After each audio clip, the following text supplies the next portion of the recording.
until you make the unconscious conscious, it will direct your life and you will call it fate. That's a famous quote by Carl Jung, who's talking about the shadow. The parts of us that we hide from others because we are ashamed. We're ashamed of owning them. We're ashamed because they've been deemed dark by our culture, by the collective.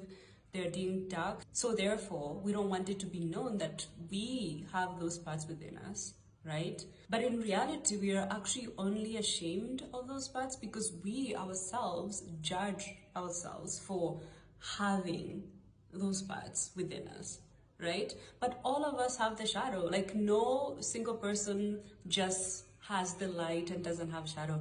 Each one of us has a shadow because we exist in duality. You have day and night, right? You have light, you have dark. So therefore, we have the light parts and then we have dark parts, right? Every single person has a shadow.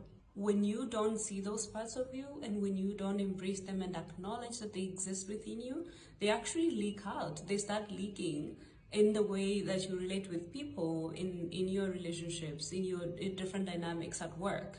They leak and they drive your choices, they drive your actions, but you're not aware. You're not aware that it's the shadow that's driving you because you haven't made it conscious, right? If you don't make it conscious, it's gonna drive the little things that you do, because we know that the conscious mind is about 5% and then 95% is subconscious, right?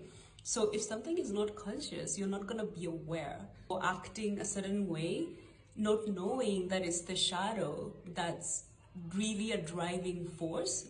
It's the shadow that's in the driver's seat because you're not aware of it. You don't see it.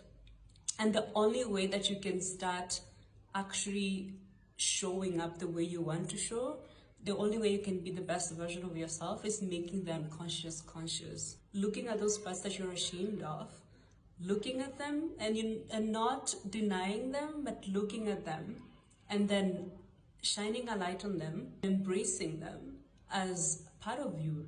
Because if you embrace it and you're aware of it, it wouldn't be a driving force. You'll be, every time it tries to leak out and be a driver in any dynamic that you are, you'll be like, okay, I see you, shadow. I see what you're trying to do. I see that you're trying to protect me. I see, I see your purpose, but I am the driver. I am the driver. I'm the mom. Calm down. You're not taking over. You are aware of it and you're able to show up as the best version of yourself. No human being is perfect, and we don't need to strive for perfection. We just need to strive for wholeness, because in order for you to be whole,